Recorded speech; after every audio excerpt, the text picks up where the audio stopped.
under God, indivisible, with liberty and justice for all. Thank you. Tom, would you take roll, please? My pleasure. Chairperson Fox, Here. Vice Chairperson Mitchell, Here? Secretary Murphy is here, Trustee McMullen. Here. Commissioner Grissom. Here. Commissioner Mayer. Commissioner Ekman. Here. All right. Thank you. Troy? So just to let you know, Commissioner Mayer is here. Unfortunately, he's got a conflict of interest with the case we have on the agenda, so he's not sitting up at the diocese tonight, so.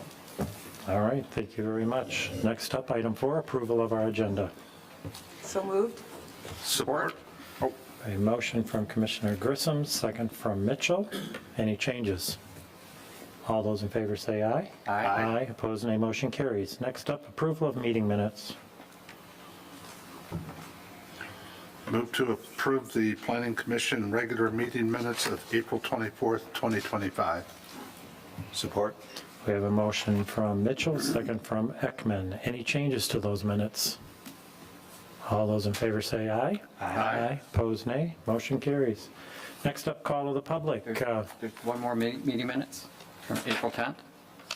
Oh, yeah. Below it, April 24th, April 10th. No? What am I missing?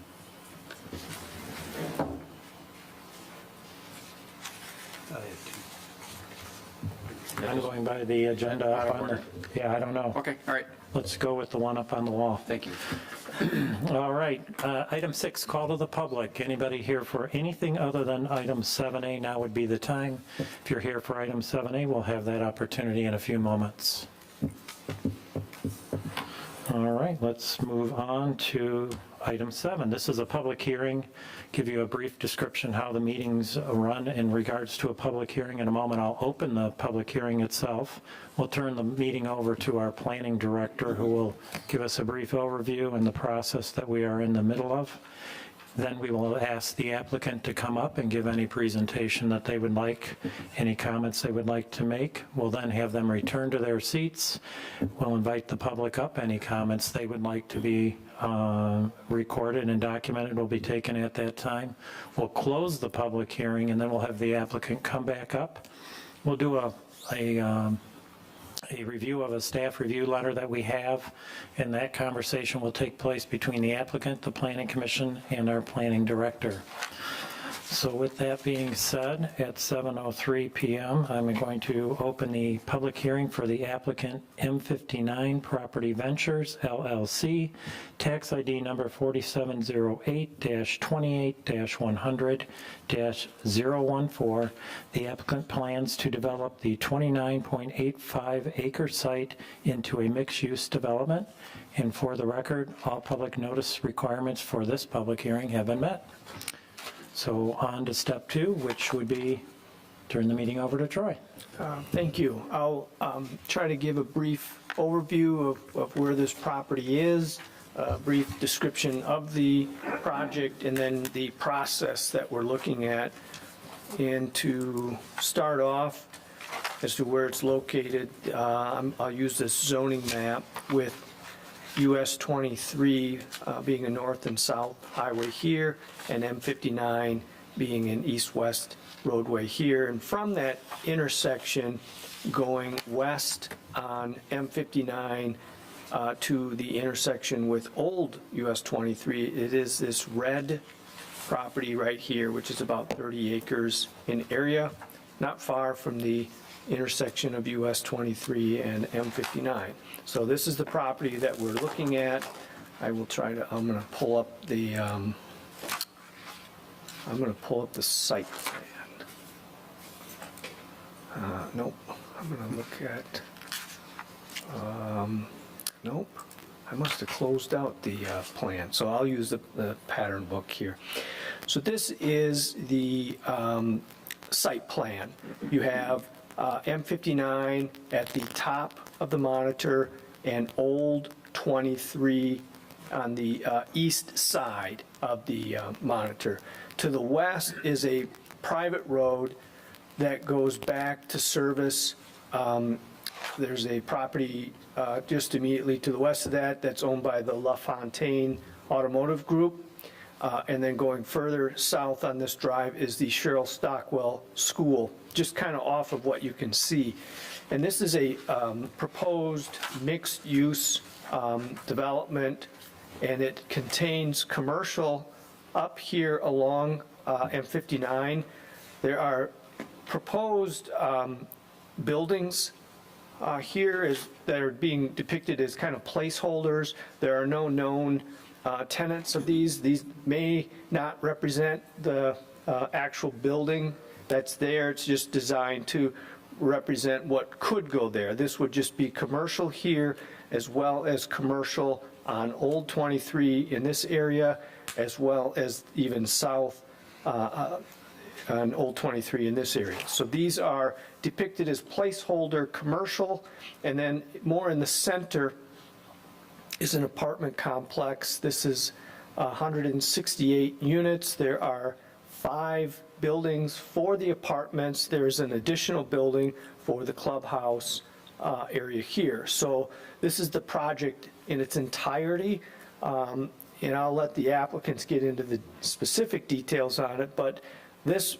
particular project is, the process they're going through is a planned development. And that process essentially has 3 steps to it. The first step is a conceptual plan, which they have went through that process. They've been in front of the Planning Commission. They've been to the Township Board with their conceptual plan. And there's no formal decision made at that time, but comments are provided to the applicant, which have been provided to them. Then the next step after conceptual review is the preliminary plan review, which is where we're at now. The plan is much more detailed. The applicant has submitted that plan. There's a public hearing. There's an opportunity for residents to come and speak. Notice was sent to surrounding property owners as well as in a newspaper. At this point, the Planning Commission will forward a recommendation to the Township Board. This project will then move on to the Township Board, where the Township Board will make a determination on the preliminary plan review. And then the final step would be the final PD, and at that point, we will review more of the legal instruments, the master deed documents, the easement documents, the plan development agreement documents, and then occasionally, sometimes there is some minor tweaking to plans that may happen as a result of whatever happens tonight. So, and that goes to the Planning Commission. The Planning Commission makes a recommendation. It ultimately then goes to the Township Board. And then if the Township Board decides to approve it, the property is actually formally rezoned at that point from what it is currently general commercial to planned development with the condition of all the caveats that are part of the plan development agreement. So that's an overview of the project. That's a quick overview of where it's located, and that's kind of a quick overview of the process. I'd be happy to answer any questions that you have. All right. Thank you, Troy. Yep. Now we're on to step 3. If the applicant, anybody that would like to present, come on up, introduce yourself, anything you'd like to share on your project, where the floor is yours. Great, thank you. You're welcome. Tools here. Yep. This can, So you should be able to scroll back or forth. Okay. with that. okay, great. Thank you. I'm Jack Knowles. I am part of the M59 Property Venture development team, who is the owner and developer of the proposed mixed-use project that we're speaking of here tonight. I'm joined tonight by other team members that include Joe and Francis Bogie. They are partners in the project. Mark Abernatha, who is our architect. He's with Alexander Bogarts and Associates. Scott Tuziant, our civil engineer, who is with Boss Engineering. Joel Pasquale, who is running late, but he's our landscape architect. He's with Felino Pasquale and Associates. And Steve Russo, our traffic engineer, who is with Collier's Engineering. So as Troy mentioned, we're here tonight in front of you requesting consideration for approval of the preliminary plan development and site plan. Along with that is include the density bonus that he's outlined in the report and other deviations that have been provided. You may remember, I actually don't because I wasn't here, but the project was in front of you 2 years ago, almost exactly 2 years ago. And that was for the concept PD plan. You don't take action on those, but the team was given a lot of good input and direction and comments, and we took that to heart and proceeded down the road of really diving into this thing. Since then, we've been gathering additional information and sifting through it. We've been performing studies and reports. We've had numerous meetings with the township and other agencies, including MDOT and LCOC. We've done many internal reviews and just further improving and refining the project documents. Finally, about a year ago, almost exactly again a year ago, we submitted the official preliminary PD application to the township. So it's taken another year to get to this point. After we submitted that, again, resulted in reviews from the staff, revisions and refining the plans, more information, and so forth. It sounds sometimes time passes in the blink of an eye. This was more than the blink of an eye, but some of that was self-inflicted by ourselves with just internal delays that we couldn't help. But most of it is really just what it takes to get through the process to bring a good product to you. And that's what we've really been striving to do, is to bring a really good product to the community. I'm going to give very quickly, because Troy stole some of my thunder with that slide up there, but I'm going to give a real, just go through some of the simplistic overview of some of the site existing conditions and zoning and some of the site characteristics and so forth very frequently. And then other people on the team will address other aspects of the project in more detail. I'm kind of the big picture guy. So here we are at the site, southwest corner of M59 and Old 23. Zone general commercial, as is the properties south of us, west of us, east of us, and across the street it's planned development. So pretty similar uses to our existing zoning.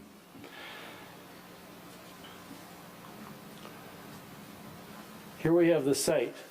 It's actually not 29.85 acres. I'm not sure where all the question came in. It's actually 30.9 acres. That may have been our fault. We may have had an erroneous number on some plan, but it is 30.9 acres by survey, by actual on-the-ground survey. So that'll lead to some corrections later on in terms of density, which actually will go down, but open space, which will go up, and other criteria that depend on the actual acreage. It'll actually change a little bit again, because we're going to dedicate a small portion to MDOT for some work on M59 up in the northwest corner of our site. So this is the site. All those squiggly lines down there are topo lines. It's a 1-foot contour interval. Generally speaking, the site falls from west to east. It's really rolling. It's fairly gently, but a rolling topography. The elevation in the northwest corner up on M59 is 996. The high point is elevation 1,000 right at the Cheryl Stockwell School over here. When you get down into the drain, you're at 987. Over here on M59, you're at 983. In the drain, you're at Old 23, you're at 975, and up here in the intersection, you're at 980.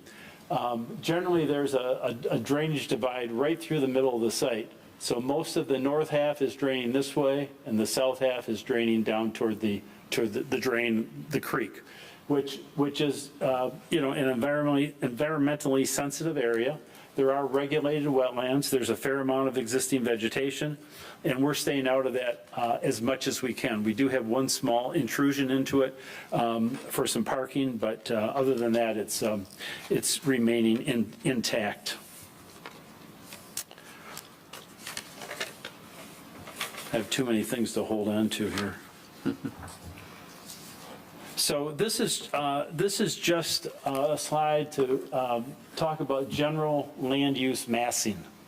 And the project consists of 7 commercial outlots and multifamily development or market rate apartments. So the commercial outlots, there are 7 of them. There's 3 here, there's 2 here, and there's 2 here. And those kind of sort of frame the project on the outside. The apartments are happening right in the below this new driveway here. So this is a connector drive. This is proposed here. This is the main entrance, which comes off of M59, secondary entrance off Old 23. The M59 entrance is directly across from the Target entrance. That was by design. That was per email that we have from MDOT that was suggesting that would be an appropriate location for the driveway. This location here has been approved by LCOC, so that's pretty much locked in. This east-west connector connects to the private drive that Troy was speaking of that services the Cheryl Stockwell property down here and the LaFontaine property up here. I don't know how many of you are aware. I only know this by what I'm told, but I understand that the Cheryl Stockwell, at the peak times, there is significant traffic issue out on M59, particularly if they're trying to turn left. And many cars, because they can't go left because of the traffic, they turn right, they go into either the Target drive or the one beyond it and turn around in the driveway and then go west. So we're looking at this connection as a real benefit to the community as a whole to help relieve some of the pressure on this driveway and give the Cheryl Stockwell, in particular, those people, other alternatives to exit the property, so that the traffic doesn't stack up as much as I'm told it does. I haven't been there on a peak time, but I've heard this from numerous sources. So let's see here. So I said we have 2 internal roads: the Cornerstone east-west and Square One north-south. Those are, the Cornerstone is sort of dividing the property into the mostly apartments on the south and the commercial outlots on the north, with 2 of the outlots still happening over here. There's 2 other drives. There's a right in, right out, right in here, and there's a single drive servicing outlot number 7 down here. We did that instead of having an internal connection that would have had to go through the creek. It would have been upsetting to the creek and the wetlands and the other environmentally sensitive areas there. The apartments, the south half of the site occupies about 13.4 acres, and the commercial is 14.6 acres. That doesn't quite equals 30.9, by the way, but the rest is in right-of-ways or easements where the roadways are.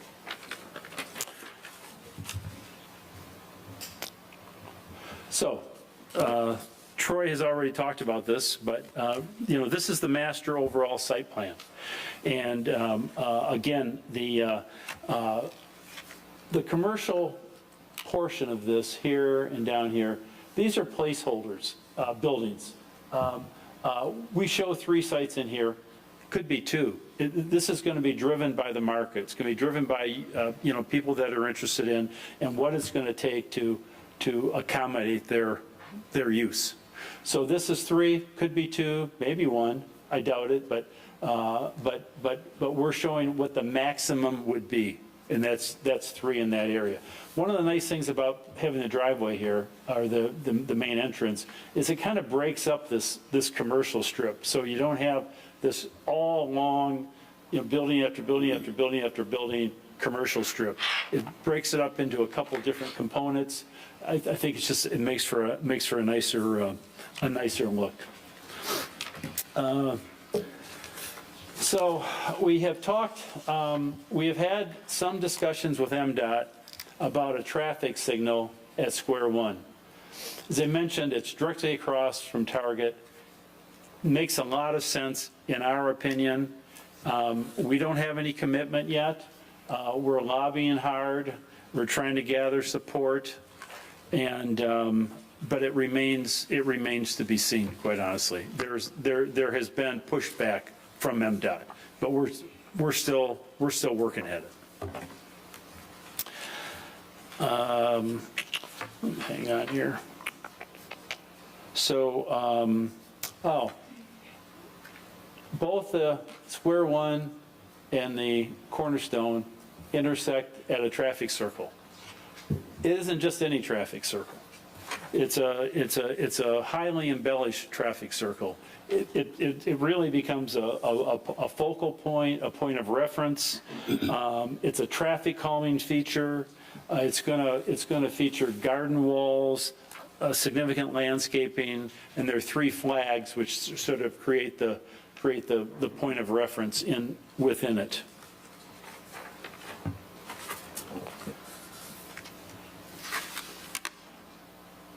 Others, Joe will talk about the apartments down here. Actually, the other presenters will mostly be centering on the apartments, and then our landscape architect, when he comes, will get into a lot more detail on the landscape, which is fairly, we feel, fairly significant feature of the project. So that being said, that is sort of the overall overview right now, and I'm going to. One other thing, I've got one other slide, I apologize. So pedestrian circulation. So the dark lines are where we have walkways of one type or another. So there's an existing walk along M59, which will get modified. We'll have to modify it to accommodate our geometrics at the entrance. There will be a new walkway down Old 23. Walkway coming in off of 59 into the traffic circle, walks on both sides of Cornerstone, and then a fairly complete walkway system within the apartments themselves. So there's good connection. There's good connections between the apartments and the commercial, from Cheryl Stockwell into and through, and whatever happens in the future down south, I'm sure that walk will be extended, and that'll provide good routing through along the major roads for the township residents.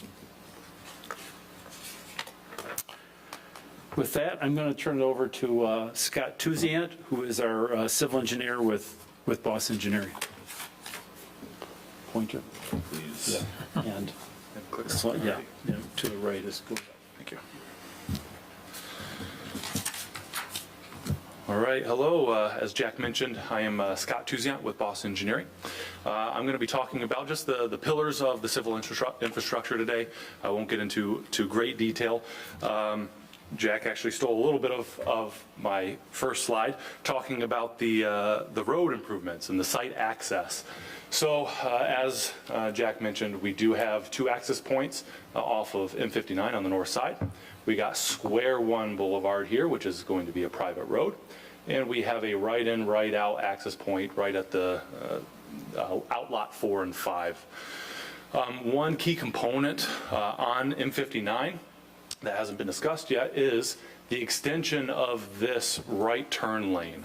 So that right turn lane, again, the right turn lane for people that want to turn southbound on Old 23, that right turn lane will be extended through both of these proposed commercial approach and private road. Now, looking over at Old 23, as Jack mentioned, we have the 2 access points. We have the primary access point, which is Cornerstone Lane, also a private road. And we have a commercial drive approach down here for outlot number 7. And as Jack mentioned, outlot number 7 is kind of partitioned off by the regulated wetland that cuts through the site. So it does have its own approach, again, just to minimize the disruption of a connecting drive crossing that wetland.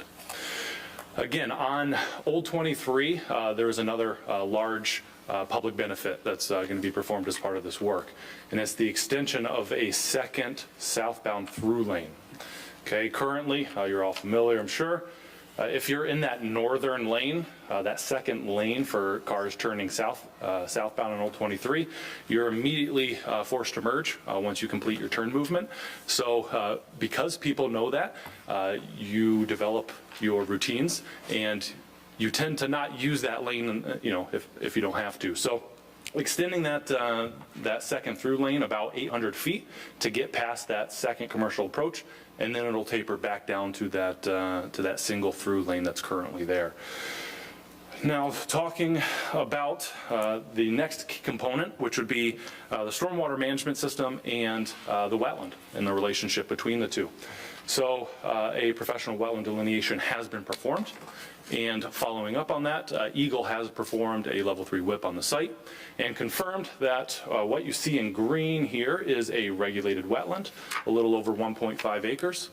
And on the north side, there's a couple of, they don't show on here, but there's a couple of pocket wetlands.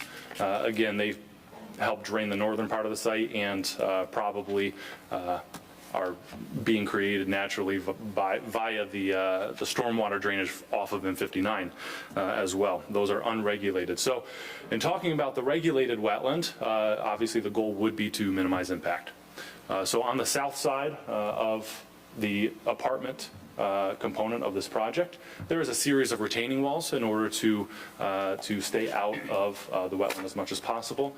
There's one location that Jack kind of alluded to. It's for the drive aisle right here. There's a small triangular point jutting out from the primary causeway going through that treed corridor there. So we are proposing a retaining wall there to just minimize how much we are going in the wetland. And there's actually a second point right up at the road, right at Old 23. There's an existing culvert, of course, that goes under 23 to facilitate that drainage course, and we are proposing to extend that culvert enough to be able to fill and extend that public sidewalk southerly. Okay, boardwalks, nobody tends to like them. There are a lot of upkeep, et cetera. So we found it beneficial to fill that area and extend the sidewalk there. So when talking about the stormwater management on the site, we have 2 basins. We have the central basin right here for the apartments, and we have a second detention basin here. The first basin over here, that's at Cornerstone Lane and Old 23, that will service approximately outlots 4, 5, and 6. Okay, so that northeast quadrant. And it's a standard detention basin, won't have water in it most of the time, only during storm events, and it drains southerly into that culvert that's going to be extended. Now, the second basin here in the center of the site, it is surrounded by the apartment component, okay? So we didn't want this to be just a standard detention basin. We wanted and saw this as an opportunity to make it a feature. It's a focal point. It's the center of the apartment complex. So we do have storage, detention storage in the top 4 or 5 feet of it, and then we have a permanent pool that will contain a fountain, again, to make it a feature. That too discharges and runs over and discharges at the wetland near that culvert that's going to be extended. The wetland is the most viable point of outlet. We have done infiltration tests. It's not particularly great in some of the areas on the site, so discharging to the wetland is our path. And talking about the last component, the utilities. And just very briefly, not a lot of detail to go in here, but there is public water and sewer available on the site at both frontages. For the water main, which is in blue, we do have a connection point up here at the northwest quadrant, and we have a connection point over here near the Cornerstone Lane approach. There's an existing stub right there that facilitates future development, including this, so we'd be tying into that stub. We have the 2 connection points as mentioned. We have internal looping, And we are providing an extension down to outlot number 7. So once there is a potential tenant there, we have the provision for water in front of the site, so they don't have to go across Old 23 to tie in there. And one more component on the water side of things, up at the northwest quadrant, it's very hard to see in here, but right somewhere in here in the laser pointer there is a construction easement that has been granted to the township already to facilitate the construction of a pressure reducing valve vault. So that is yet again another public benefit to the project on the utility side of things. And talking about sanitary very briefly, we would be tying into the public sanitary right here at the connection, or at the intersection of M59 and Old 23, and essentially running along the private road, in which case we would have provision to service all of the outlots and of course all of the apartments. So with that being said, I will now pass it off to Joel.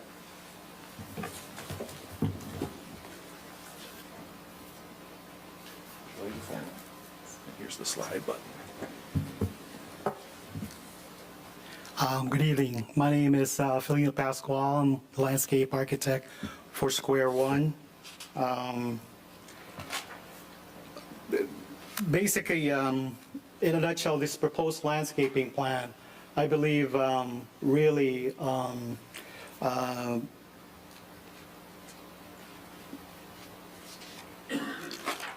provided all the landscape requirements that really went beyond the requirements, and really provided some extensive landscape plantings throughout the whole site that really enhances this project. Some of the landscape requirements consist of the greenbelt plantings along M59 and along US 23. It also, the landscape requirement also requires some plantings in the Boulevard Island, as well as some landscape plantings in the detention pond. Landscape plantings, detention ponds is located here and here. There's also a perimeter screening landscape requirement along the western boundary of the property, which we've complied, as well as some parking lot screening requirement along M59 and along the property bordering this commercial component here. We've also required to provide some street tree plantings along Cornerstone Lane along here, as well as some landscaping requirement in the parking area for the multifamily development. In terms of the design concept, really for the landscaping, really the plan really hinges on the focal feature, which is this roundabout. The Square Lane Boulevard is really the main entrance for this development, and it is a gateway which we wanted to enhance because this is really the connecting part for the backside of this development. The rest of this is really, the frontage of these really, is not as intense as this. So in order to create this gateway, we have proposed aligned street trees along both sides of the boulevard, which consists of some columnar trees, really to create a framed canopy effect that as you go down to this boulevard entrance to this focal feature, it really highlights this focal feature for this.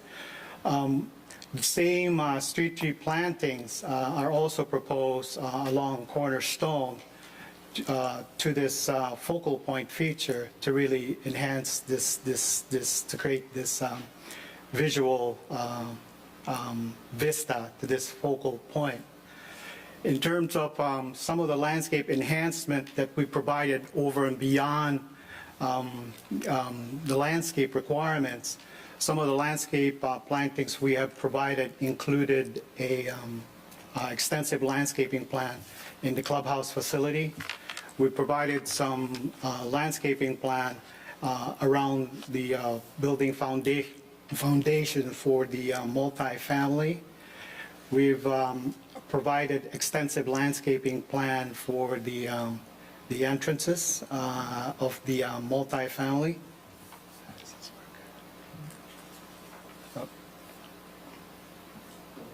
Oh, that's the one I was looking for, sorry. So this is a bit better picture. Around this focal point feature, what we've done is we proposed some columnar trees to really accentuate this focal feature.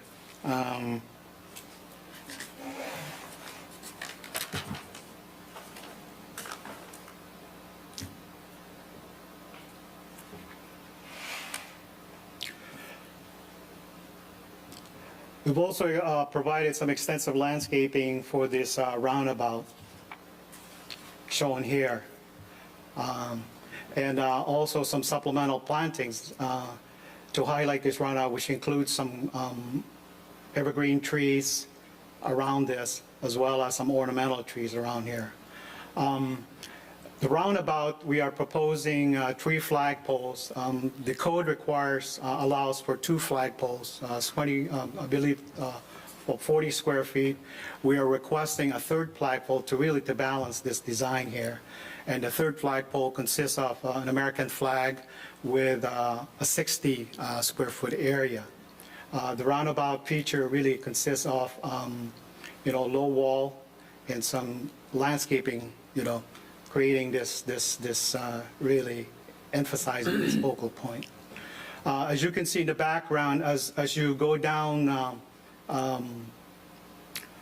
Square One Boulevard, it terminates to this roundabout, and beyond that is the proposed entrance feature for the multifamily residential. So in terms of the signage for the development, we are proposing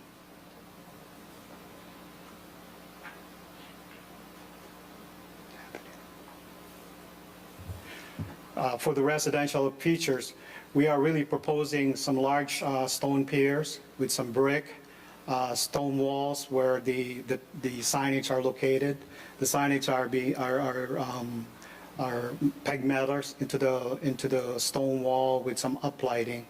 Continuing on with the pier and stone wall pier, and then some decorative fence that extends 50 feet beyond this, which is really mirrors that on the other side for this. Really, it's really a nice looking entrance. It really creates somewhat of a gated community appearance for this multifamily development.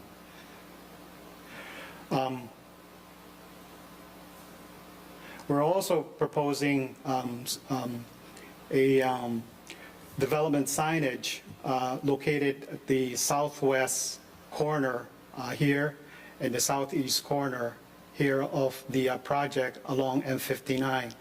The proposed monument consists of, again, similar materials with stone wall and brick with some decorative fence. And in the southeast corner, we are proposing same element, same heights, along with maybe slightly a little higher wall at this corner. But again, this element is for the development sign. With regards to the retail signage, again, similar to the development sign, we are proposing some brick piers with the same element of the metal fence along with a low brick wall.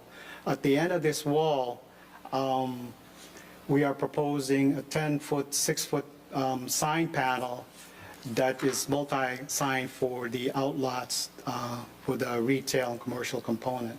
These signs are located at the entrances off of Square One Boulevard, and at this location here, and another one at this location here.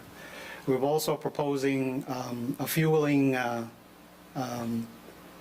station sign monument located at this corner here and here. We are asking for a deviation to increase the sign from 20 feet to 40 feet for the fueling station. overall, I think the low wall pier identity sign for this project, along with the enhanced landscape, really creates a cohesive entity that really unifies the whole project as a whole. I think this, the landscaping and the entrance really is really quite enhanced. That's over and above the requirement, which is not typical for most developments. Thank you.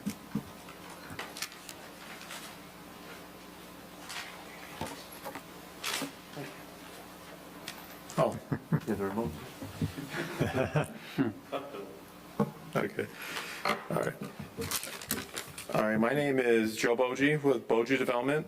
We're one of the property developers, partners in this development. A little brief history about our company. Started in 1985, Southfield, Michigan. Most of the projects we've done in the past have been for sale, multifamily, single-family properties. In the last few years, we've gone into more multifamily communities. It's really what we like to do best now. So with that, I would like to show you a short video of a property that we recently completed in Auburn Hills, which is the same, almost the same buildings that we are proposing here. They've just been adapted to this site. So it's the same exact units, just different unit mix, slightly different elevations, not even probably noticeable, but just some architectural tweaks that we made. So if you could play that, Troy, thank you. So this was completed in November of 2022. So it's 7 buildings and a clubhouse.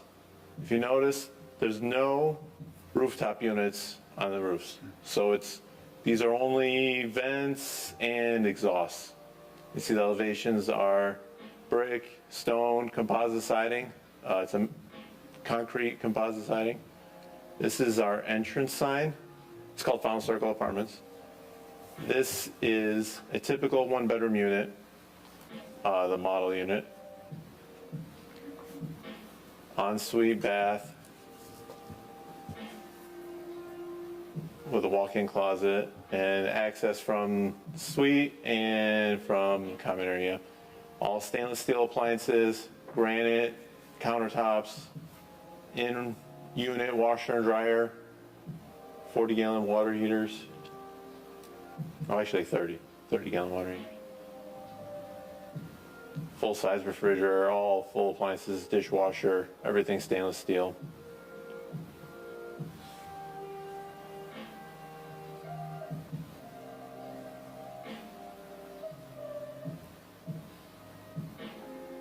This is an example of the 2-bedroom. It's the same as the one, it just has an extra full bath, double sinks, glass shower.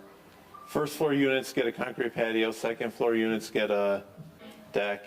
All access controlled into the buildings, so guests need to come in. EV charging stations at each building. This is the clubhouse. Really nice resort style pool area.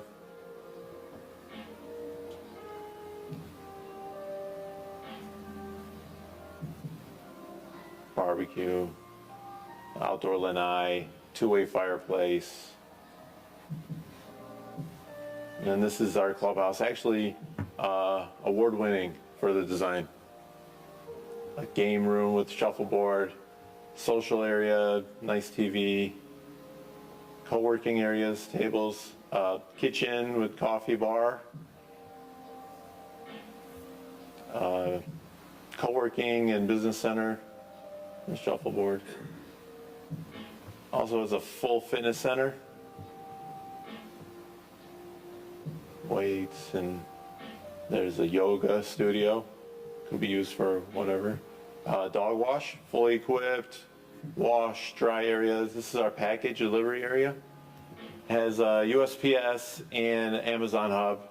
We have carports, along with, on the sides of each building, are 6 garages, so 12 in each building. And you'll notice they're on the sides, so we have landscaping in the front and back of all the buildings.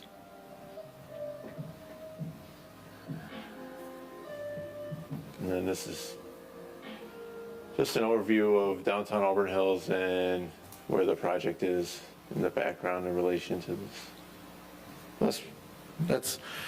So we plan to build an identical building to that here. Those units have a little bit of carpet, these ones won't, but other than that, the finishes will be on the same level and pretty much be the same. So the Heartland Apartments, so we're proposing, it's a luxury multifamily community tucked behind those commercial outlets.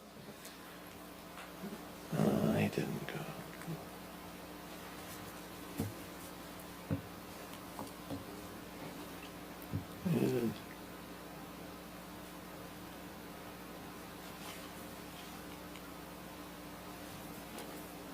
And it's not going. Do I need to push those up? Let's see. Maybe you got.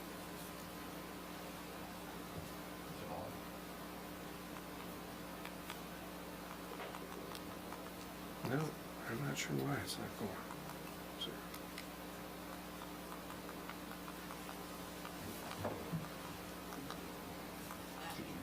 Here it went. Thank you.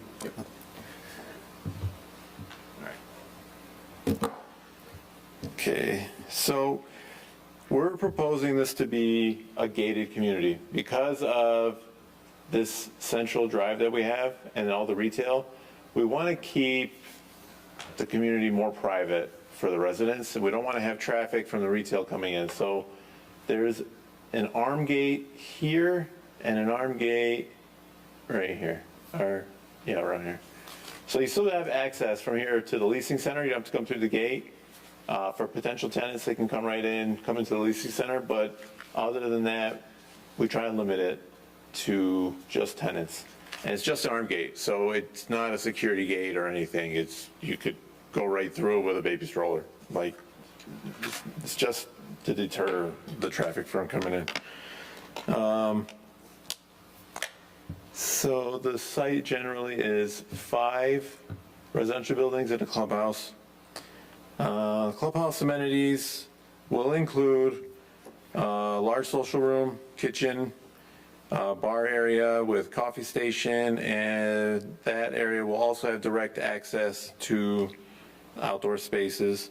There'll be on-site leasing and maintenance, a fully equipped fitness center with a dedicated yoga room, co-working stations, covered outdoor terrace with a fireplace, heated swimming pool with a large pool deck, fully equipped dog wash, and an outdoor turf putting green right here, and a golf simulator in the clubhouse for tenant use, like included with their rent.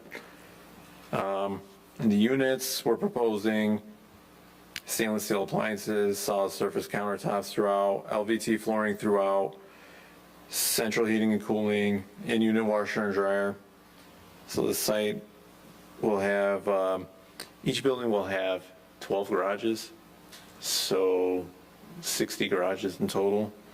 We're proposing EV charging stations, and we're prepping each garage for EV charger in case tenants have a car and they want to park in the garage and charge.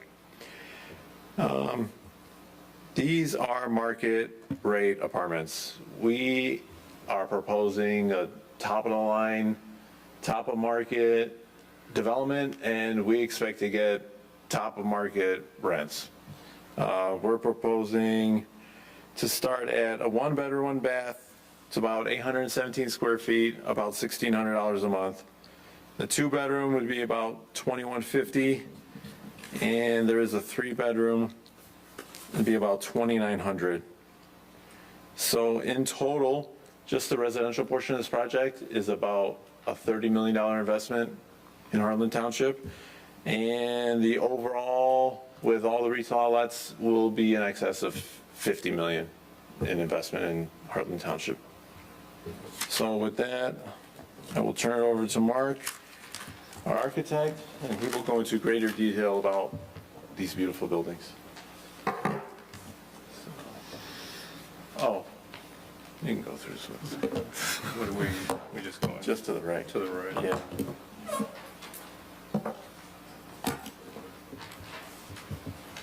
Good evening, members of the commission. I'm Mark Abenatha with Alexander Bogarts, the architects for the project. As Joe mentioned, this project had influence from their Auburn Hills project, which we were the architects for.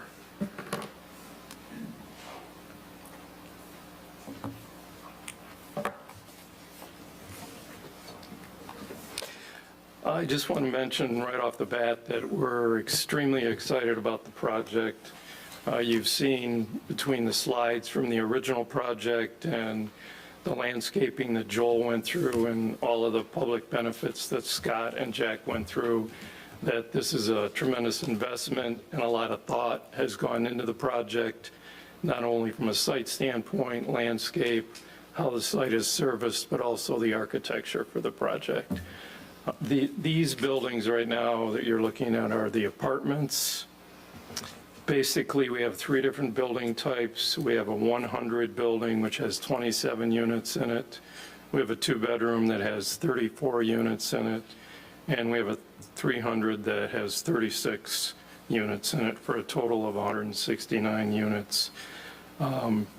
Each one of the buildings has a mix of 1, 2, and 3-bedroom units in it, with the predominant units being 2-bedroom from the standpoint of the overall units. As Joe mentioned, at the lower level, you have balconies for each one of the units. And then at the second and third floor, patios, and at the second and third floor, you have covered balconies for the units. Joe also mentioned that you have high-end finishes throughout in terms of countertops and in the bathroom areas, as well as energy-efficient appliances.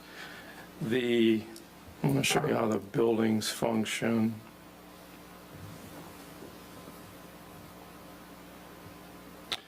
The buildings are set up with two key entrance points in on either end, and there's a corridor here and a corridor here that services the garages that are on the ends of the building. There's a spine corridor that runs down through the center, and that's how you access the units. So you can come in and you can go right through this stairwell that acts as a lobby into these first floor units here, or come in here and access here, or you can go up the stair and then go up to the second floor and or the third floor.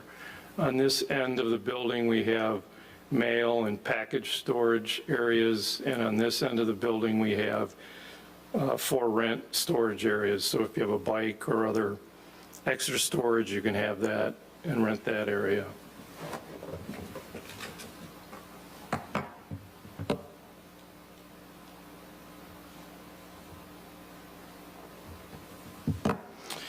We took great care when we were detailing this building and trying to create interest across the facade, both vertically and horizontally. You can see one of the key elements of the architecture is this repeating inverted U that happens here. And that projects off the main face of the building that steps down as you go across the facade. These buildings have a certain amount of mass to them. And so one of the goals as architects is to try and break that mass up and create both vertical and horizontal movement in the building. And we do that with architectural elements such as this, but also color change and material change as you go through. The building is anchored with a stone base. This is a shoal-dice stone that's basically 2 feet long by 12-inch high. It's a traditional look from the standpoint of how buildings are designed and characteristically set up with materials to have an anchor to the building, anchoring it to the ground. And then from there, it rises from the standpoint of adding brick into these elements. Now, to create and emphasize the movement of the building, you can see we've changed up to a vertical board and bat siding here, here, here as you move down the building. That helps, once again, create that in and out movement and also a nice color palette change. The color palette for the building is earth tone in nature. I know that that's something that the township is looking to, not only for the residential buildings, but for the commercial buildings. And so these buildings will definitely not only meet what the township's goals are for color palettes, but also work with any of the retail, commercial components that will be brought into the project and the township as a whole. This element, this inverted U, is not only an architectural detail, but as I mentioned, it creates a deep recessed covered patio and balcony area, which is a nice thing. A lot of times you see on apartments where you just have a projected balcony that comes off the building and there's no covering to be able to sit out there with the weather. So it does a couple of things along those lines. Not to mention the basics of the color scheme being this limestone look across the bottom, and then the warm tan brick, and then the deeper gray. But we introduced black as an accent. We've got black windows throughout the building. We have black metal awnings that are at the main entrances that we talked about into the building. And those act as a real nice accent color to the overall warm colors of the building. The window patterns, we vary the different window patterns. We have groups of 6 panes here. We have low linear windows here. Then we go to groups of 4 at the entry, just to try and create, like I said, even more interest and movement with the architectural detailing across the building. Joe mentioned that there is no rooftop mechanical on the building, just roof fence. We've extended the parapets up here and here to reinforce the detailing across the building. And that's one of the things that we've been talking about in terms of building height. There's a minor waiver that we're asking for as part of the PD. The basic roof line to the building is a little over 35 feet. I think it's like 35 foot 2 inches. Those parapets extend up 3 and 4 feet above that to reinforce the architecture. But they also do another thing. The roof, because it's a big flat roof, it allows us to get the roof high up at that parapet and then pitch back down to the center to drainage points. So it's dual purpose from the standpoint of accentuating the architecture, but also properly draining the roof.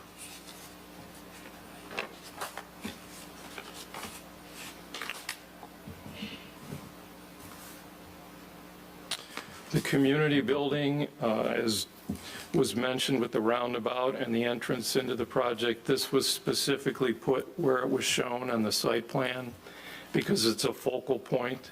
It's a very important building from the standpoint of leasing, and when people come to the project, it's the very first building that they see, that they enter into, and you could see from the video that Joe showed you that there are a lot of excellent things going on as far as amenities for the residents.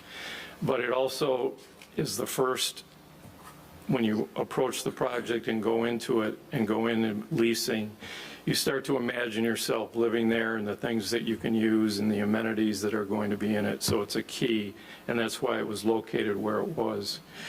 Because it's just a single-story building, we wanted to do some things in the architecture that related to the apartment building, and you can see elements such as the inverted U here, and the same thing with the entrance and here.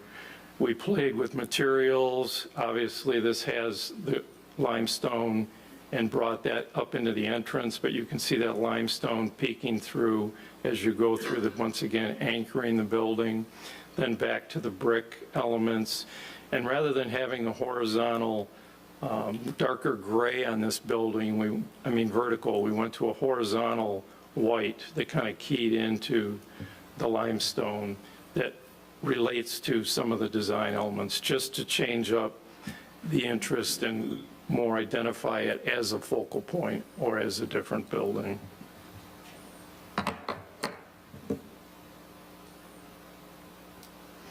These are the materials, and I've pretty much gone into the detail as to what they are, but I'm happy to answer any questions that you'd like to hear about it. This is the clubhouse. The clubhouse is divided basically into 3 different components. You have what we're calling the 24-hour after-hours entrance and amenities that are in this area. This is mainly open during the day, which is the social room area, and then this is the management and maintenance side of it.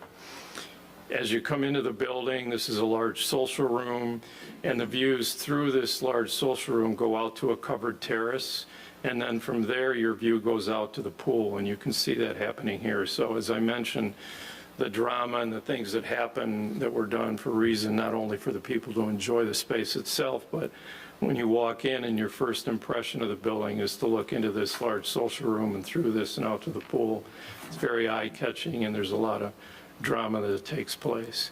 Within this social room, there's the kitchen and coffee bar that happens here, and then that stages out to an event terrace. This is the through fireplace that Joe was mentioning, so it can be enjoyed by the event terrace that'll have a barbecue and or the covered terrace. Within this social room, there'll be workspaces that'll be staged in this area, social gathering area here, and back in here would be where your games and shuffleboard and that type of thing would go on. This is your leasing that's right off of the main entrance when you come in, management, and then maintenance back in here, pool equipment. The after-hours area, and this is obviously open during the day, but it's locked off here, and you can come in and use these areas after hours. We incorporated something that is obviously a lot more popular and getting popular more year by year is golf. This is a golf simulator that we've put in the area of the clubhouse, something that's being introduced more now into clubhouses. Our dog wash is over in this area. This is the exercise room that Joe had shown you photographs of, and the yoga space that's here. So these are all very important from the standpoint of amenities for the residents.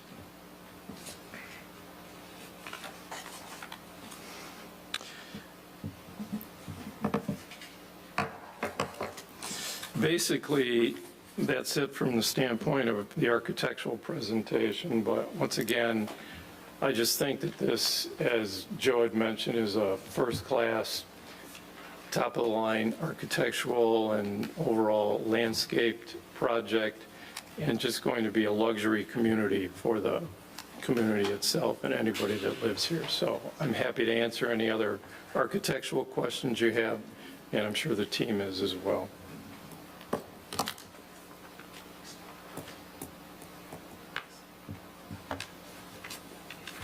Just wanted to mention a couple of things.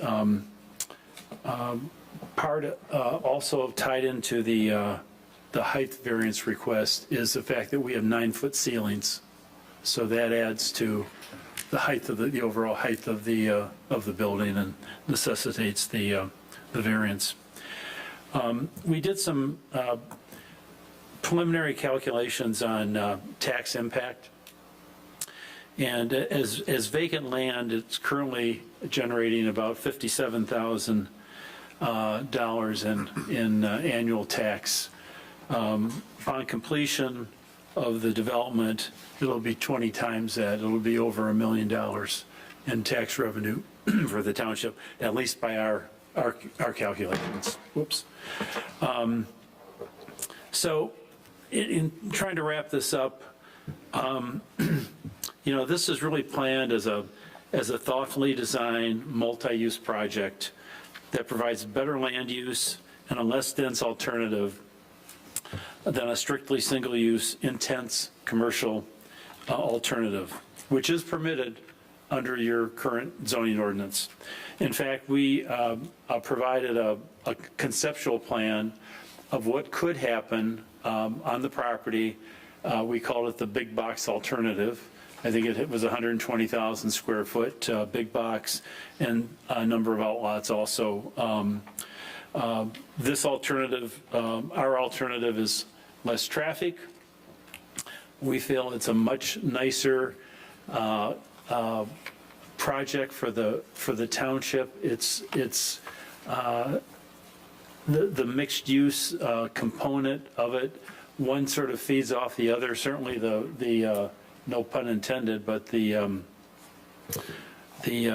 apartments feed, to the restaurants. And it's just such a good symbiotic relationship between those land uses. So we look at, in terms of community features and benefits, we feel that the traffic circulation, the potential signalization improvements of Square One provide a very significant benefit for the community and the abutting and neighboring properties by improving the vehicular traffic circulation.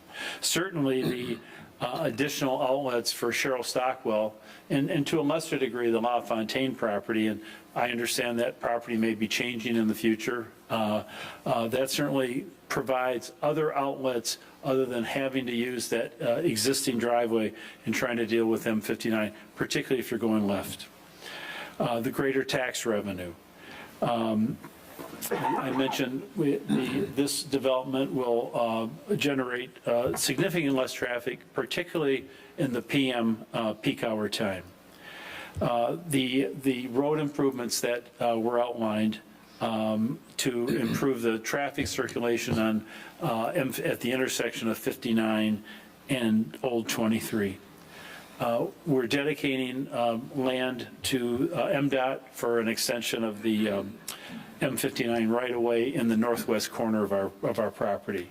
We're preserving natural features, the woodlands and the wetlands in the creek and the drain that traverses the southern end of the property. There's more control on development through the PD zoning.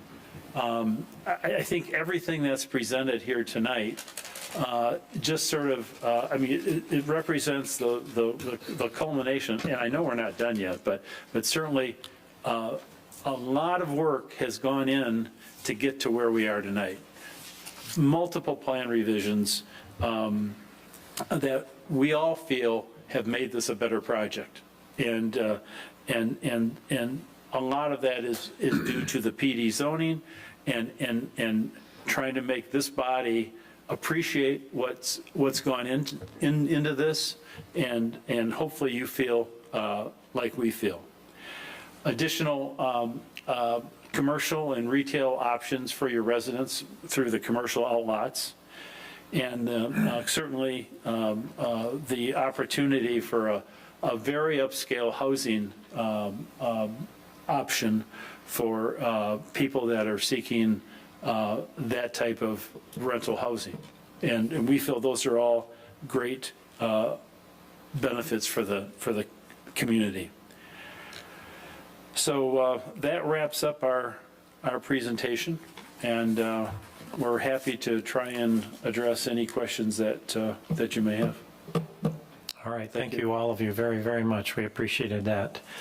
Do we have anybody in the public, in the audience, that wishes to make any statements on this development? Okay, seeing none of that, I'm going to close the public hearing at 8:09 p.m. And we're going to move on to the last step of this meeting, which is taking the staff review letter that we have, which is dated May 15th, 2025. We kind of use it as an outline. That way we can cover the points that we have to get covered. Keeps a little organization to the meeting, and this conversation really is Planning Commission, Planning Director, and any of the applicants' representatives that can answer any questions that might come up. So with that, if I take that review letter, as I mentioned, the May 15, 2025 letter, and move on to page 6, that's where we're going to start this evening. The previous pages are history and have been items that are already covered tonight. And we're going to hit several sections of the ordinance in order to complete this PD preliminary process. And the first section is the eligibility criteria itself. There are 5 items we're going to talk about, or at least address. Recognizable benefits is number 1. Those were listed in the pattern book on page 23, packet page 82. They've been highlighted by the applicant here this evening. Are there any comments on that? Everybody good with that? Okay, we'll move on to minimum size, minimum 20 acre required. They have approximately 30 acres, so it looks like we're all good there. The use of the public services shall not place an unreasonable burden on the site or the surrounding land. We have public water, sewer, we've got some public roads, they've got some private roadways. They mentioned the wetlands. There is some protected wetlands. They'll have some Eagle requirements and approvals to achieve there. Are there any questions or comments on that? Okay, we'll move to compatibility with the comprehensive plan. As was mentioned, 2021, we kind of changed the comprehensive plan in the future land use map for this property. This actually aligns with exactly what that particular document is looking for, with the mix of the residential, retail, potentially office. Any questions or comments on that? Okay, I'm over on page 8. Down at the bottom, which is the unified control, and as they've mentioned, M59 Property Ventures LLC will be the property owner for this PD, so they've satisfied that particular need there. Moving on to page 9, we have another section of the ordinance we're going to take a look at. This is the plan development standards, and we've got 11 items to take a quick look at. Permitted uses, they must be consistent with the comprehensive plan for future land uses. And as I mentioned, the residential, commercial, office components do comply. They are in compliance with that, so that would be consistent. So Any comments? I do have a comment on this.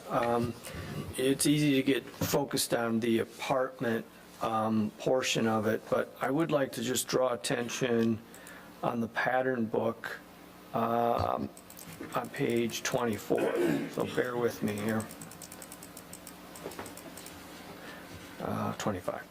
So in addition to the multifamily that you have, that we've talked about, the commercial outlots, they are proposing these would be the permitted uses for the commercial. And they're somewhat mirroring what we have currently in the general commercial zoning category.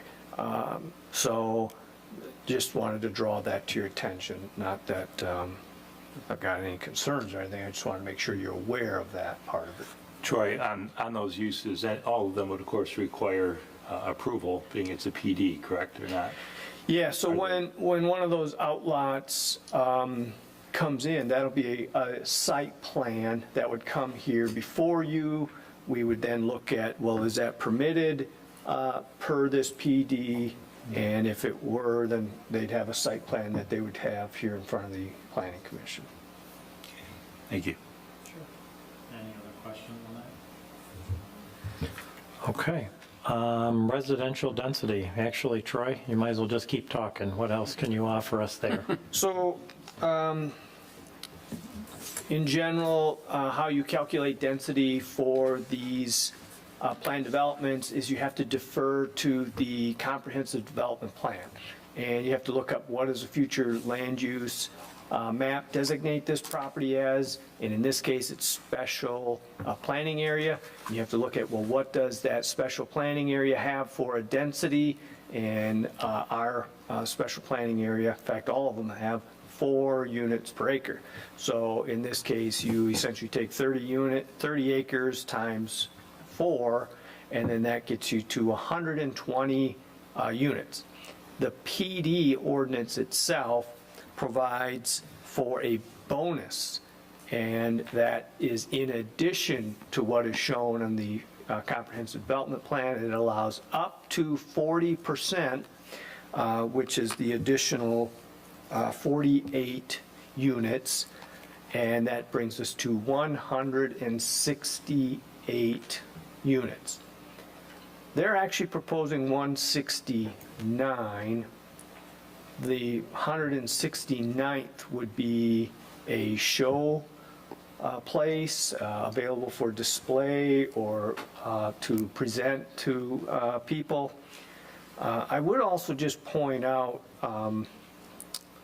that at the time we calculated the density, we were relying on the township assessing information.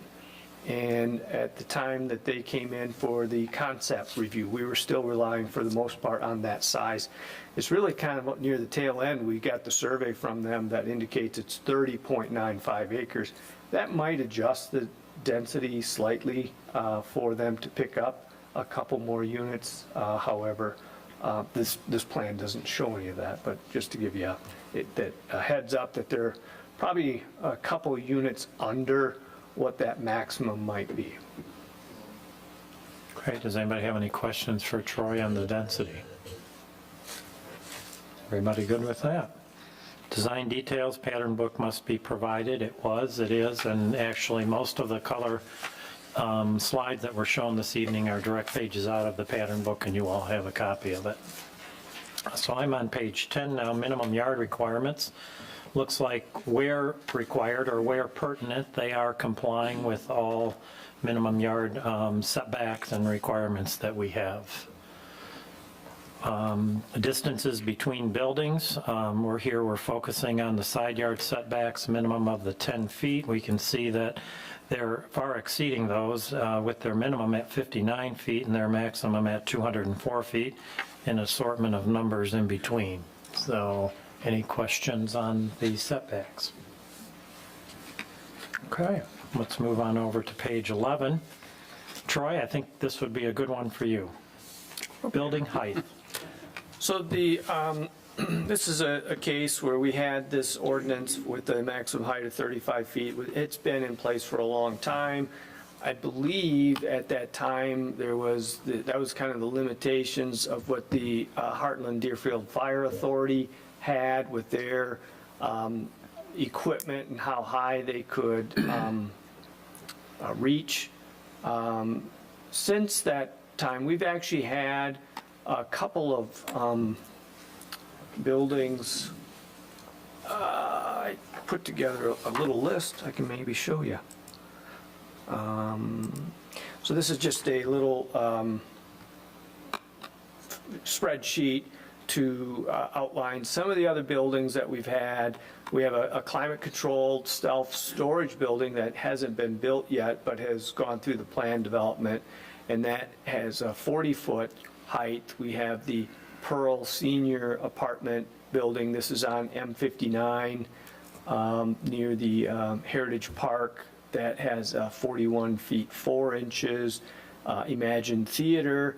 It's not multi-story, but it is at its tallest point 40 feet.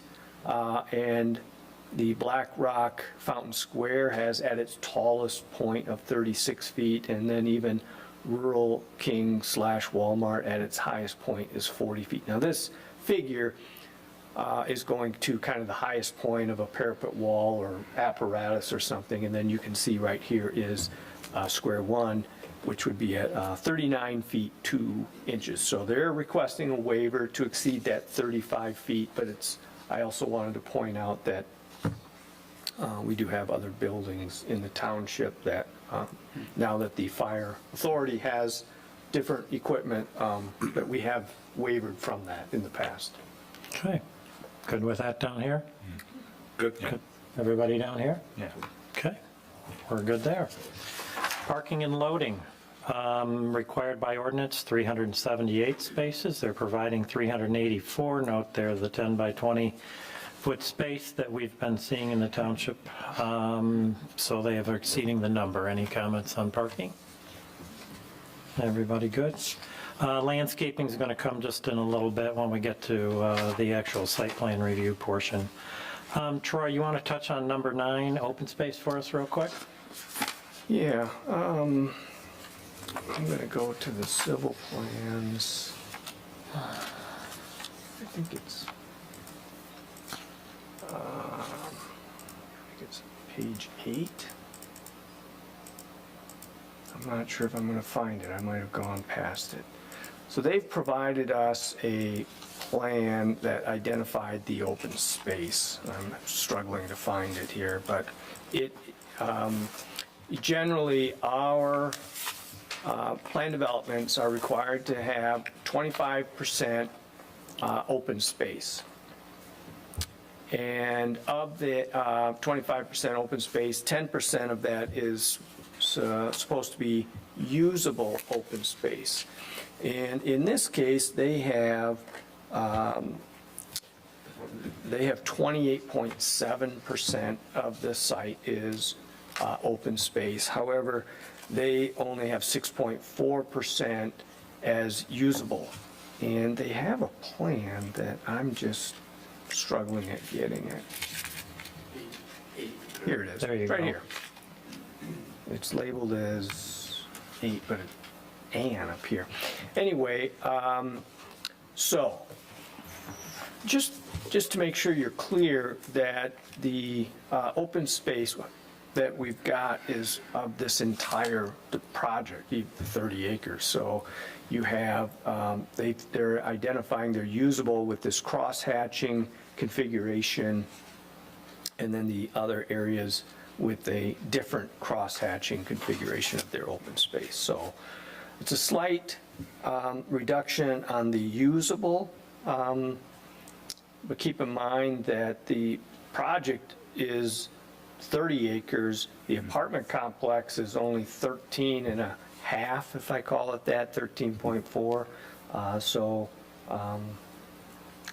I guess that's what it is. Okay, any questions on that?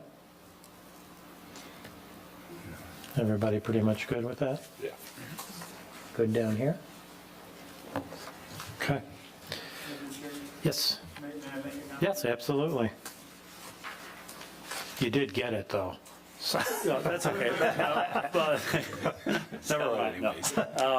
No, and I talked to Troy about this a couple days ago. I think there was a little misunderstanding on our part on the definition of usable open space.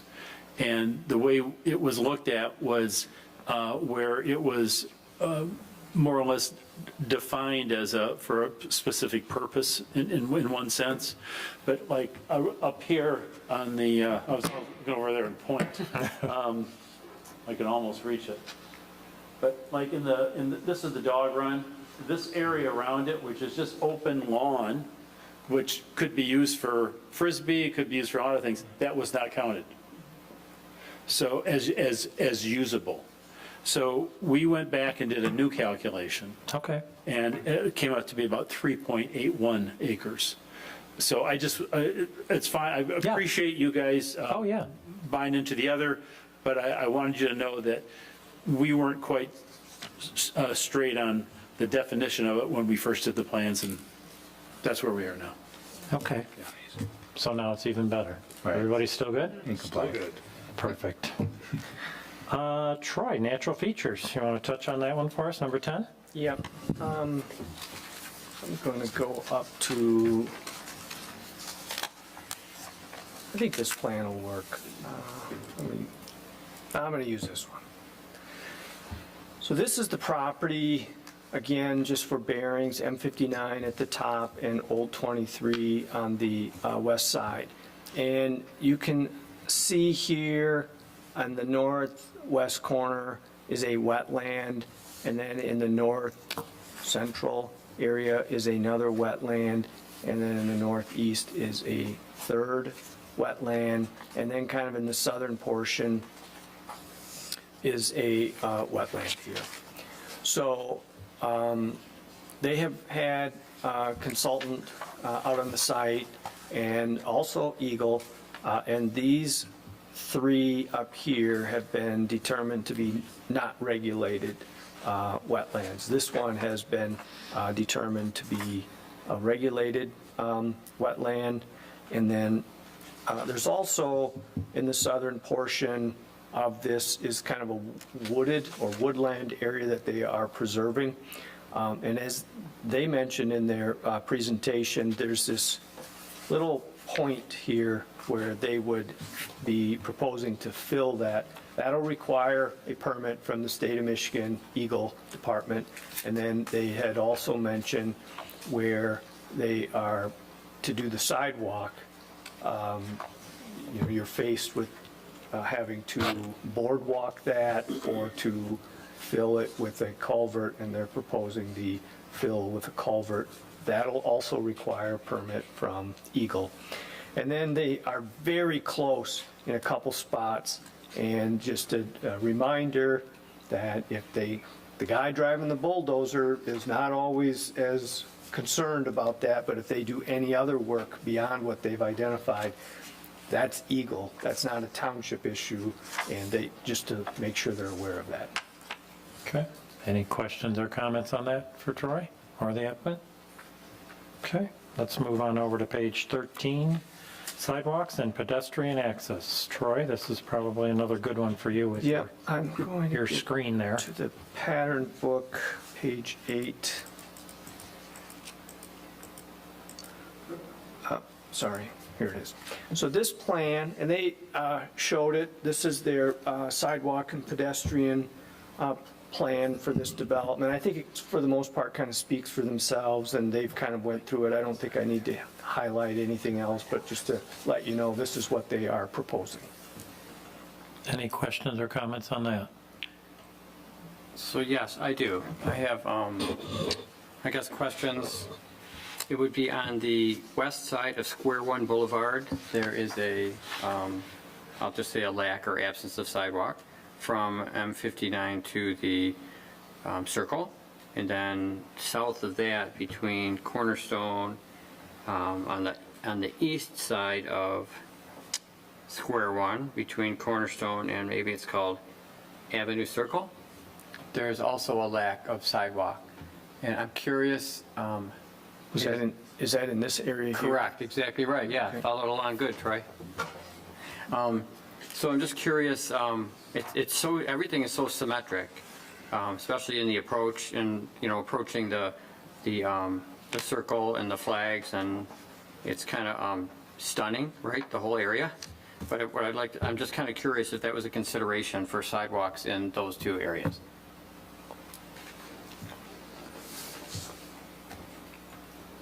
So actually the sidewalk on the east side, first of all, the boulevard takes up a substantial amount of room.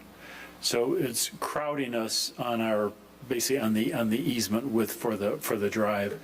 The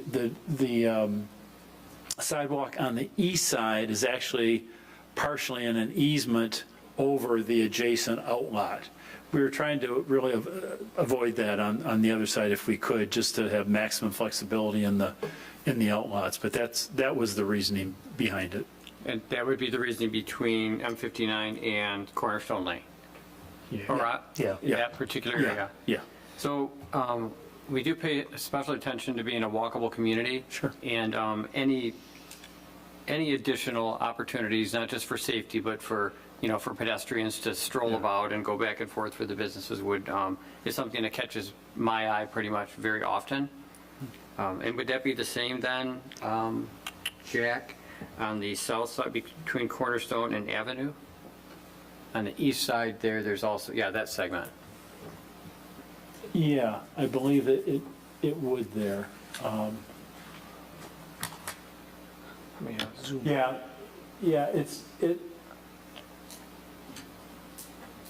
It doesn't get clearer as you zoom in, unfortunately. yeah. You know, we could probably add that. I had to look at the landscape plan, quite honestly, to see what's going on in there. But if it's not impinging in the landscape, we could swing that in. I'm just picturing the symmetry of this whole layout and coming in off of 59 and how kind of what a grand drive it is. You know, going south and then reversing and going north. That for the drivers, it'd be for sure reasonable, but for the walkers, you know, it would be simply, especially all the attention you paid to your landscaping and the trees and such.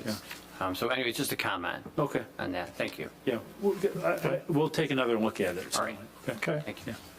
Plan development standards, we're pretty much done with that section. Were there any more comments on sidewalks and pedestrian access? Okay, and again, still on page 13, we're in another section now, the requirements for preliminary review. Lots of sections here to take a look at. Got 5 items. We have sewer and water, and there is a letter dated January 16th, 2025 from the Public Works Director verifying that those services are available. so there's not much there. Stormwater and drainage, as I mentioned, there are 2 detention basins drawn on the plan. Traffic impacts, Troy, would you like to help us with, seems to be your word. So, I'm just going to get to a general site here. I think this will work. So the applicants have done a traffic study. I think it's like 700 pages long. I did not include the entire thing in your packet. I provided you with the executive summary on that. So there's a lot of stuff in that, most of which I have no idea what it all means. But essentially, what they are doing, and part of the delay of this project is working with MDOT on this curb cut, I'll call it a curb cut here, and getting permission to connect here. When you are dealing with MDOT and you are this has been essentially a field which generates virtually no traffic, and then you propose a development like this, which is going to generate some traffic, MDOT essentially says you have to keep this intersection operating at the same level of service that it currently is operating at. And I can't recall off the top of my head if it's in D or an E, F. So, and you can't say, well, it's an F, I can do anything because it's not going to get worse. You can't quite take that approach. You have to keep it at that same level of service. So you, as the developer, then propose improvements to the roads, maybe more deceleration lanes, maybe turn lanes, maybe you adjust the timing of the signals, maybe you install a new signal as they have proposed, and you put together a package of improvements, and then you submit that to MDOT, and then they review it, they put it through their model, and then they come back with a yes or no. And in this case, that first go around, it was a no. And MDOT they're not often concerned about the tact, they're not concerned about what they can do to help you, they just basically say no. And they don't provide much insight or help as to, well, what you could do or what you could modify. And then you're kind of left to try again, if you will. So this is the problem that the applicant is going to have with MDOT. They have provided their traffic study. It will increase the traffic in this area. They have to work with MDOT to secure this location of this access drive, and whatever improvements are needed within the right-of-way will primarily be between the applicant and MDOT. We've kind of built in a condition that they obtain that MDOT approval, and if by chance this drive has to move, assuming it's not moving, a foot or 6 inches, if it has to move a distance, they'll have to come back as a site plan amendment. So, and then for the most part, anything they have to do in the right-of-way really wouldn't impact this site. I probably just rambled too long there, but. No, I don't think you didn't. You did. So this is no different than any of the motions if we should choose to go there, where any recommendation is conditioned upon getting that approval. So what you're looking at in the end is, we like the plan, we like what you're doing.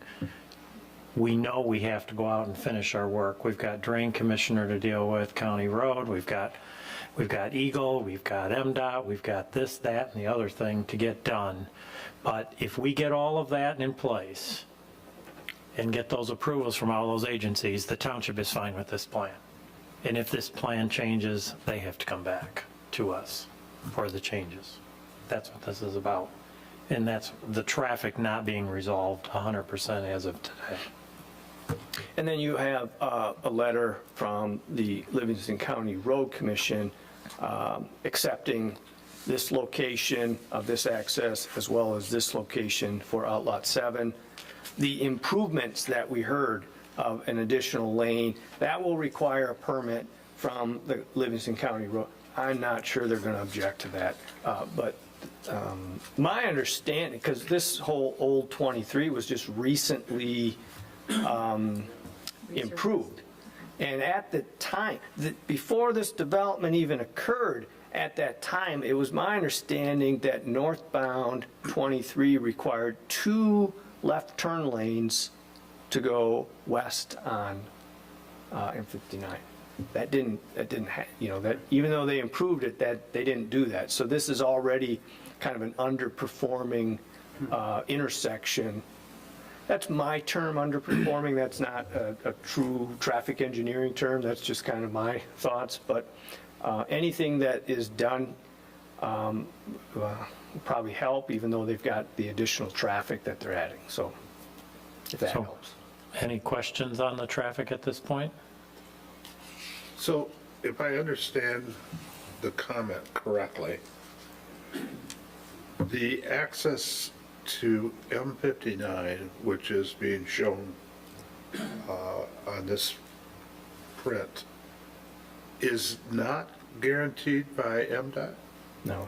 Well, they're going to get an access. It's just, is it going exactly there? Want to pipe in on this, Jack? I do, just a little bit. As I mentioned, where we are on, where the main entrance is, the square one is located on M59, was suggested to us by MDOT.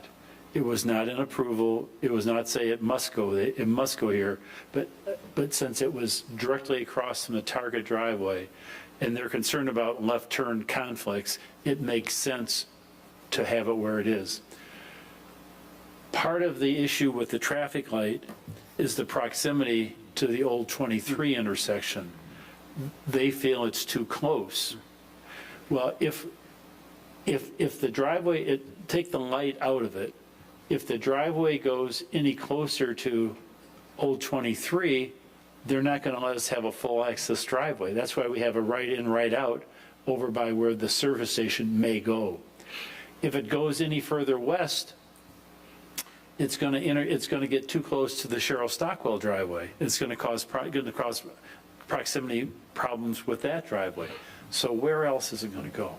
Okay, so Yeah. that's what I thought I had heard. Yeah. So most likely, where you're indicating your access off of 59 has been suggested from MDOT as the best possible location. Correct. Okay. Yeah. And was there also talk of a different location for the traffic light at the Stockwell Drive going in? Well, Is that the- that's never been, I don't believe that's been suggested by MDOT. Okay. But certainly, that's further away from the intersection. Right. That doesn't really work well for us, but, so all of that remains to be seen, quite honestly. We just don't know. And as Troy mentioned, they are a very difficult agency to work with. It takes a month or more to schedule a meeting with them, to get them in a room. And then they aren't helpful. They listen and they tell, but they don't suggest what the solution may be. So every time we suggest something, we go to them, no, we don't accept that. They don't say what they might accept or what could work. It's all left on us. It's a guessing game. But we've got to figure it out, so. Yes, you do. Yeah. Or this doesn't happen. Right, that's exactly right. That's yeah. basically what any recommendation we make to the board would be. Look, Yeah. we're good with your plan. You got to go deal with all these other people. Yeah. Once you get all those check marks, hey, we're good. We're not going to change our mind on you. Yeah. Thank you. All right, if I can, though, while we're on the subject, earlier, there was a slide that, if I could look at the picture here, so between Square One Boulevard and then going east to the road between Outlot Retail 4 and Outlot Retail 5, Yeah. west or eastbound, wasn't there an additional lane? Yeah, there's a lane improvement there. Okay. If you go back, I think it's probably, hang on, I can tell you. That was noted in red, I think, Yes. the earlier slide. And maybe it's shown No, here. it's the, Just because it's not red on then. on our presentation tonight, it is page 7. Oh, I've got it. Oh, you got, oh, okay. Yeah, yeah, they're in the pattern. I think you can still see it. You can though. still get an idea. It Just is- gray. It's Yeah. just lighter gray, correct? Yeah. Thank Yes. you, that's all. I probably should have just asked the Yeah, question. it's a before we- partial, there's a partial lane improvement there to get the full lane. There's a long extended taper headed over there, we're filling that in. Go ahead, I yeah, have another absolutely. Yeah, go right ahead. So off of M59, the entrance to outlet number 5, it's a right in, a right out. Yes, But the right in, as you're headed eastbound on M59, you show in your drawing, that's a double lane in and a single lane out. Is there any reason for that? I'm looking at the Boston Engineering, page 6. yeah, Yeah, I can speak to that. I can't answer that. I think there mistakenly is a second arrow, but ultimately, the geometrics of a right-in, right-out off a state highway needs to meet the geometrics that MDOT has put in place. And yes, their entrance visually, when you look at it, it is wider, right? You can see it on the plan Yes. here, and that is per their geometrics. And when you think about it, in this case, again, it's not guaranteed to be a service station, but we depict it as a placeholder. In this case, picturing a fuel truck coming in, it needs to be a little bit wider ingress lane for them to make that sweeping turn. So it's wider, but it won't be two, because there's essentially only one right turn lane to I was gonna access it, say, right? You're crossing over some internal traffic there. Okay, very good. Do we have any other questions, comments on the traffic? More to come, I guess. Yeah. Okay, so let's move on over to page 14, vehicular circulation. I think they pretty much covered that between the Cornerstone Lane, between the Square One Boulevard. We've got all of that that's been covered. Any questions on that?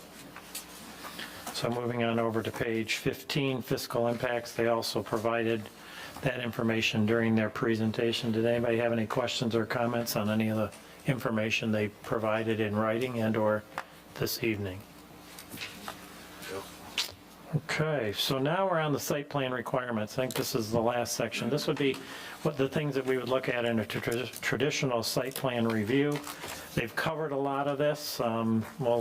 We'll get through here soon enough.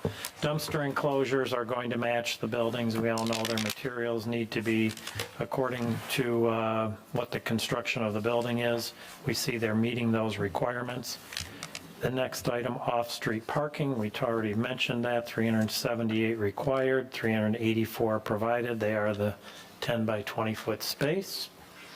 Barrier-free parking, we have 8 required, 2 van accessible, of which 2 are van accessible. They're providing 15, almost twice as many, and 3 van accessible. Any questions on that?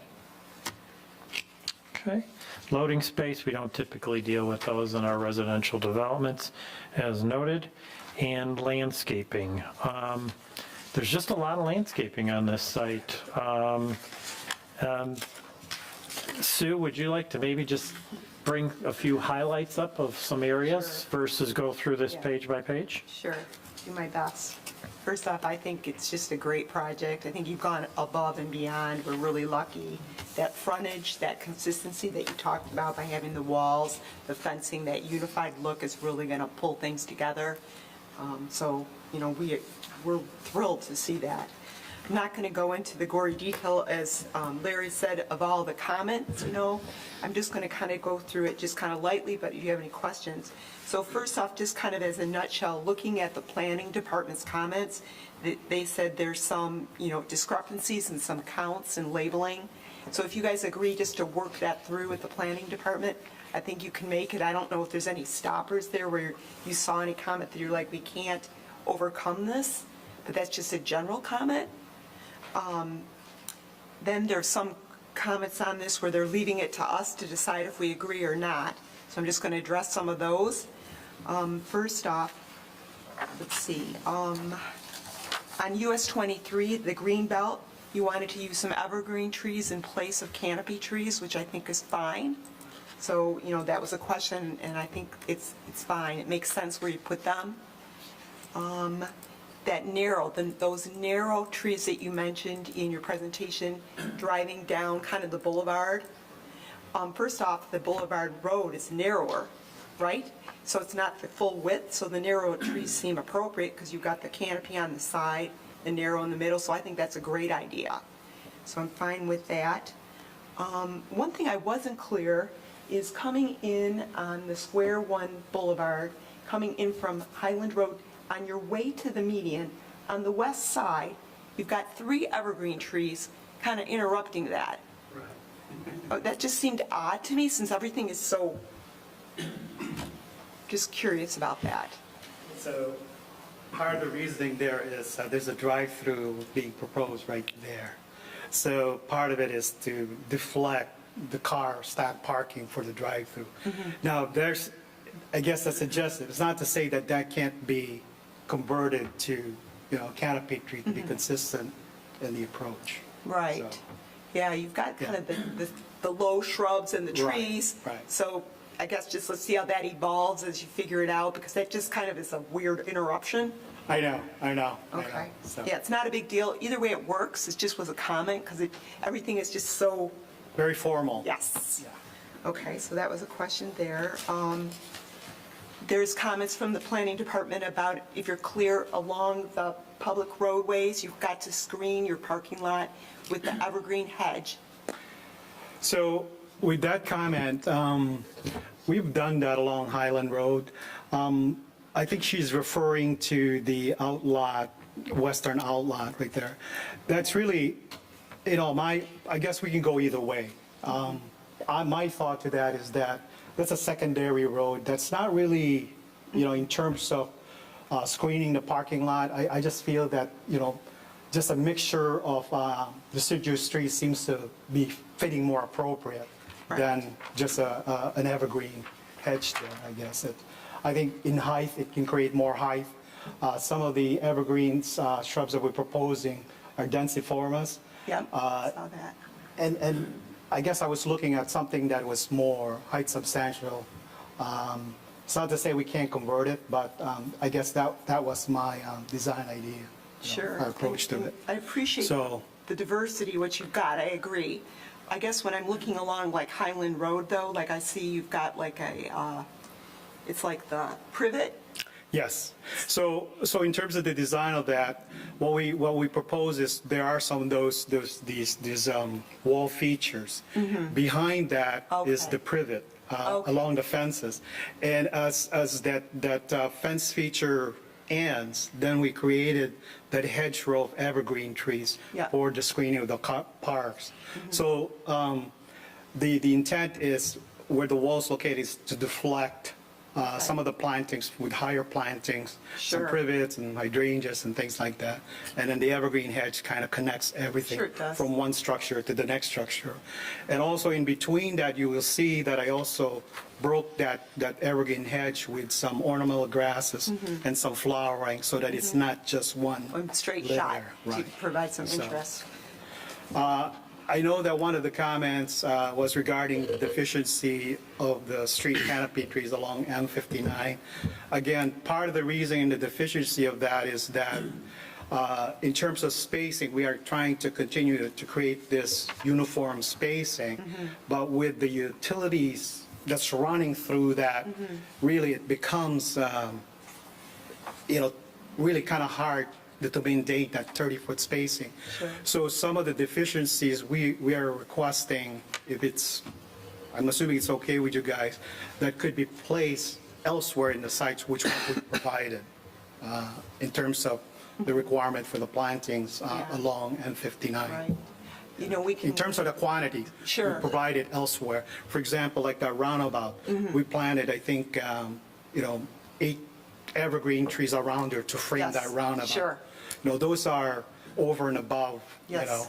and I think that trying to force these quantities into an area that really is more damaging than Right. rather than utilizing it somewhere else. Yep, and I think, behind the scenes with the planning department, like you said, when we've run into the utilities and there's, hurdles, we get it, and, we're not going to make you have to take those, put them elsewhere because you've gone over and above, but we're just going to need to work through that with the planning department so it's clear, so when the next company comes through, we're like, look, we're holding as we can, sometimes there's some, extenuating circumstances, so that makes sense.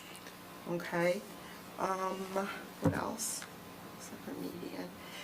The elevation that you've got, your main feature with those flag poles in the median. Yes. It talks about that the one flag pole is 35 feet and the other is 30. I don't think that elevation is drawn quite to scale. So we just kind of have to study it because Right. it looks like you've got your two 30-foot poles and then you've got about another 10 feet up for that flag. You guys see that? Yes. But all I care about is because, there was a comment about the flag size. So maybe just study that again to make sure, because I get it. We're driving in, we've got trees, we're trying to see this. But I'm like, something's not quite gelling there. So let's have just to study double check that. Because as you've seen, Yeah. yeah, right? So just let's study to see what makes sense, because I think you're going to be surprised when you try to do the flag poles, the heights that are called. Okay? Parking lot. And then there was a comment about, on one of the drives, we've got 18 parking stalls in a row, and we're only allowed no more than 15, and they want to add another island. Yeah, can I address that, Sue? Sure, of course. Yeah, that is a walkway. I saw that. Yeah, it's not really, we didn't look at it, I mean, we could do it on the surface of the parking lot with striping, but we elected to curb it just to keep the cars out of it. Right. So we weren't looking at it as a true parking lot island, it's a walkway. Okay. Was that part of the 18? Is that how? And are you talking, So if you. could you bring the plan up, Troy? Yeah, it would be the third Maybe I'm talking about page the of the wrong thing. landscape, Oh, LS3. Yeah, right there. Right here, Across the, across from the clubhouse. Yep, and Yeah. that row of parking spaces, if we counted them, I think what I heard was there's more than 15 Oh, without a in that landscape whole island row. to break it up. That's just been kind of always our theory with parking lot design, that you need to have a landscape island. okay. Once you've got 15 stalls, because it just becomes too Yeah, vast. yeah, Make sense? yeah, I get that. Okay. We could actually incorporate, could we? Yeah. Maybe the with walk in that. With the walk, absolutely. Yeah, that was. And then I guess the last comment is just later, and I know you guys will handle it, once we know the generator size condenser, that we just have a requirement to try to screen those utilities. And so that was just a comment later about the sizes you haven't, probably sized yet to this level. I think that was it, if you guys are in Okay. agreement with the comments. Everybody good with that? Yes. Okay, so that would move us to page 19. Lighting, as mentioned in here, with residential buildings and lighting carports, we don't typically get into that flipping on. That's more of a commercial office type situation. But we do have a few items we can look at: intensity, light fixture height, and fixture type, and they're compliant in all of those areas. So are there any questions on lighting? Okay, sign program. Troy, I think you could probably help us here.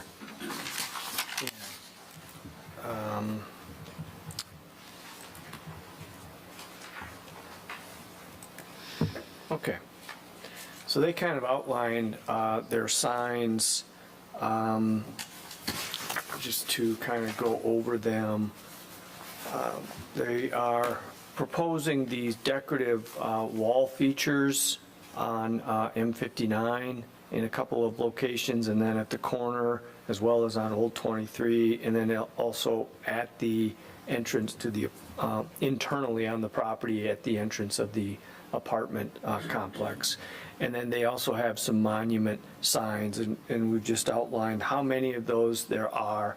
And there is one of the signs in the retail is 10 feet 6 inches. Our normal sign regulations are at 7 for a monument sign, so this one would be taller. I would like to point out again, we have done other 4 PDs that have kind of multi-purpose signs. We have gone up as high as 16 feet, and then in a couple places we've been at 10 feet. So this would be somewhat consistent with that. There is a service station sign proposed.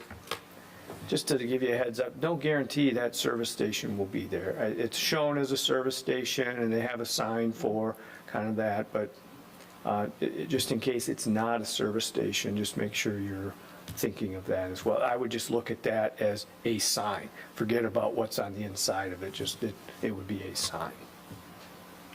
If that makes sense. I don't know if you have any Okay. particular Any questions on that? Yeah. We have flexibility with signs and PDs. I mean, all of our big PDs, the one with Rural King has 10-foot plus signs. You got the Meyer, you got shops at Walden Woods. They're all over the ordinance in height. Right. I think, I'm trying to remember, like Mayberry, they kind of showed some grand signs. We kind of backed them off of them, if I remember correctly. So I just tend not to like the 10-foot, 6 tall signs for our community, but I know that there's flexibility. I see how you built it up with the wall, everything's lining up and the signs above, I get it. Just not my preference, but, you know, it's, as Troy said, we've done this at the other developments. That's just my own comment. Okay. I support the taller signs. Everybody good with them? Agree. Okay. Yeah, that's, again, it's not for like one business, it's a, Right. It's multi. Multi-tenant. Yeah, it's that, or the sign space for each little shop is going to get smaller, smaller, smaller. It's going to look like a 3x5 card. Right. Yep. So you got to be careful of that. Moving over to page 21, architecture. This is another one that should be looked at as very flexible within the PD arrangement that we are entering into with this organization. I request or am suggesting that you just look at the architecture of the buildings, whether they're over, under percentages, or whatever it is. It doesn't really matter. This is a PD. Do you like the architecture of the buildings? If you like the buildings, then the building materials, you accept what they've presented. And that would be my suggestion on how we look at that. Any comments on that? Are you okay with everything? I think they're great looking I buildings. like the Completely, architecture. yeah. You okay down there? Yeah. Sort of? I think the height is worth just the extra profile of that extra height at the top on the, what do you call it, the parapet. Just, it looks nice, having that extra formidable top, so, yeah. Okay. All right, so we're good with architecture. So now we're moving around to page 23. And we're talking about that roundabout with the flag poles, and I guess my comment would be, are you comfortable if there's some demonstration numbers that are different, they need to change it a little bit? You comfortable with 3 flags instead of 2? And are you comfortable with the center flag being taller than the 2 outside flags? Yeah. Everybody good with that? You good with that, Mike? Yes and yes. I'm fine with the 3 flagpoles. I was going to point out that one of them has to be taller. Well, there you go. Okay. There you go.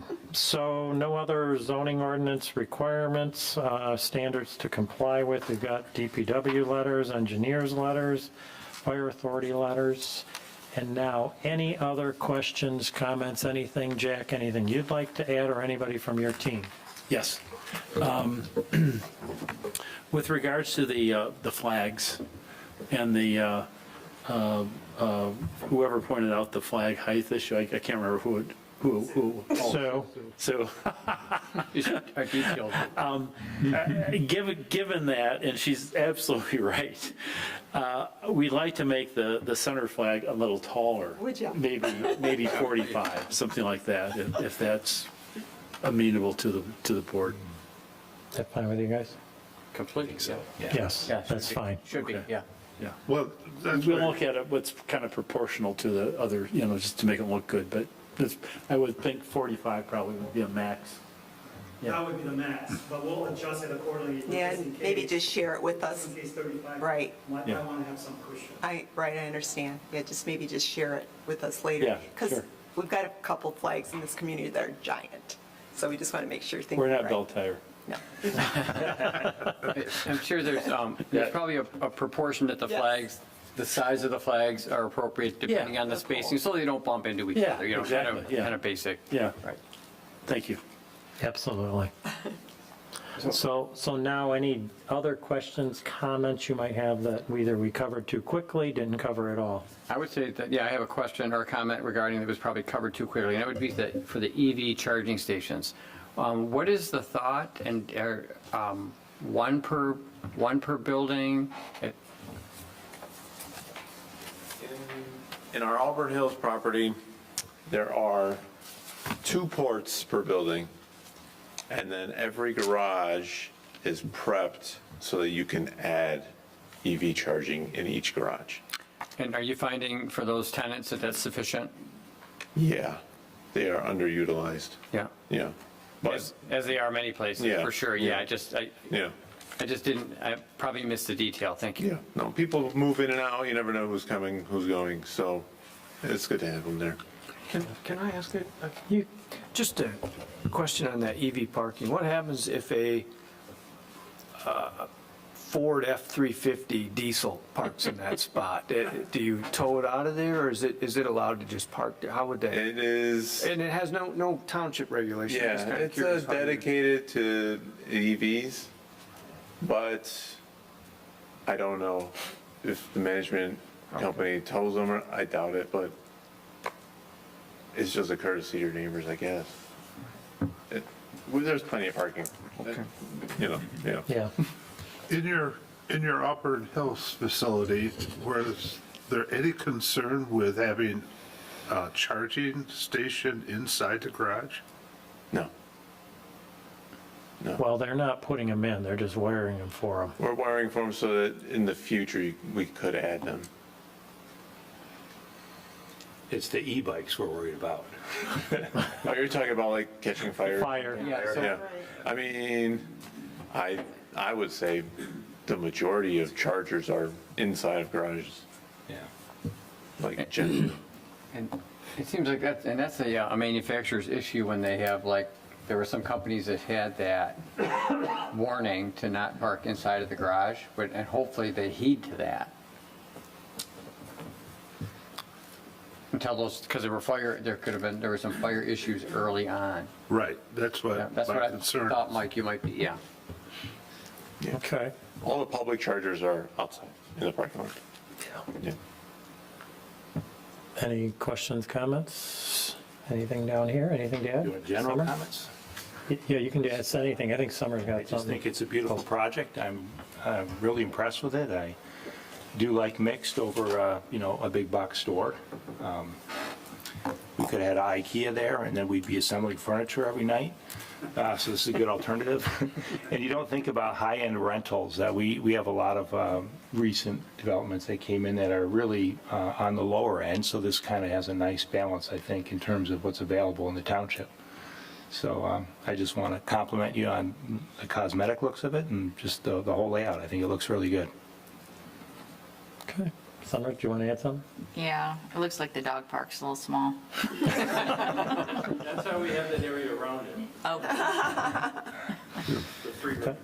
Tom, did you have anything you wanted to Yeah, say? I would just agree with Matt that when we first looked at this, whenever it was a year ago, when I was involved in it, I was very surprised that this might be coming to Heartland. But it is, I used the word stunning earlier, I don't know if I've ever used that word, but it's really beautiful. Your design, the curb appeal from the road, your walls, all the thought that went into it, your entrance, the landscaping, the buildings, the materials, it's just an amazing project. So, good work on it, and hopefully it all comes to fruition. Sue, you want to add anything? I already wowed them before. Okay. It's wonderful. We feel No, nothing very more to blessed and add. really Yeah. appreciate your diligence. You know, as you said, a couple of years, holy cow. So hope MDOT comes around. Yeah, yeah. I'm impressed. I really think it's a beautiful project. I'm very impressed with the packet. I've been doing this a long time, and this packet was, there's a lot of effort put into that. truly appreciate it. Your presentation tonight was very good. It made the going through the staff review letter much quicker because you covered a lot of the items. So thank you, and thank you for coming here and presenting this to us. So if you are so inclined, you will find a motion on page 1 of the staff review letter. I move to recommend approval of site plan PD number 24-005, the preliminary plan development site plan for Square One Plan Development as outlined in the staff memorandum dated May 15th, 2025. Support. We have a motion from Grissom, second from McMullen. Is there any further discussion? All those in favor say aye. Aye. Opposed, nay. Motion carries. Congratulations. Good luck at the next step, and thank you for coming here.